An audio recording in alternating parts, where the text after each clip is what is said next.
In this video, we'll see dates 360 function. So, what is the days 360? We'll see here.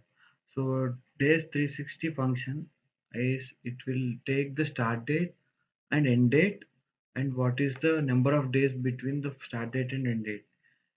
Here in the syntax, we have a true also, true or false we can take.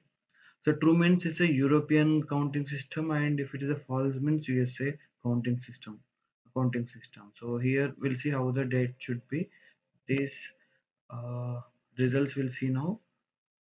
So we have taken 2 days, start date and end date, and days between is 4 days because Jan 1st to 5th is how many days is 4 days. So similarly here you want to see the results of here. So 30 days. It's here 89 days and 359 days. So by using this days 360 function, we can able to get start and end date, how many number of days are there.